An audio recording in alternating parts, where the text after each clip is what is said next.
সদর ইউনিয়ন মোরগঞ্জ থানা জেলা বাগেরহাট। আমার এই ছেলেটা 5টা ছেলে 4টে ছেলে মারা গেছে, একটা প্রতিবন্ধী 7.5 বছরে মারা গেছে। আমি মাসে ধরে হাত পাতি নাই। এই ছেলেটা এখন এত বড় হয়েছে, আমার দুঃখের বিষয় আমি চিকিৎসা করতে পারতেছি না। ক্ষুণ্ণ যাই আমি বারবার ডাক্তার দিয়েছি, আমার অর্থ সম্ভাল নাই। বাপের 1 কাঠা জমি পেয়েছি, হাতে পোতার টাকা করেন, আমার ঘর দুয়ারের অবস্থাও খারাপ। ছেলের আমি ডাক্তার দেখাইতে পারতেছি না।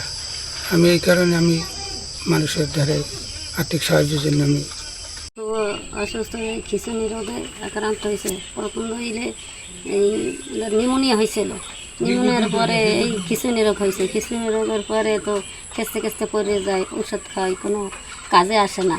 খাওয়াইতে আসি এই যেতক্ষণ হেতক্ষণ, আবার পরক্ষণে আবার একইভাবে চলতে আসে।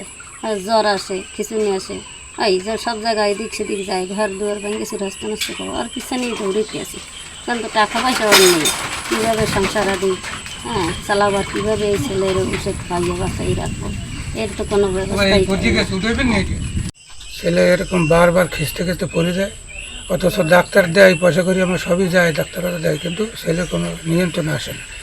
সবই মারা গেছে। ছেলেটা বাচ্চা হ্যান্ড পর্যন্ত রাখছে, আর ব্রেনটের সমস্যা। এর খিঁচুনি উঠিয়ে জ্বর উঠিয়ে খিঁচুনি উঠিয়ে টাস করে পড়ে যায়, আবার খানিক ভালো আবার খানিক মন্দ, এইরকম মোটামুটি ওর সাথে একজন থাকাই লাগে। আমরা তো একটু কাজকর্ম করব, তাও পারি না। এই তো সকালে এরকম বা পড়ে গেছে 2জন 3জন মানুষ এরকম সব ভেঙে চুরি হালায়, পারি না কিছু করতে। এই জন্য কী করতে পারি, আমি তো এখন অসহায় পড়ে গেছি। আমি আর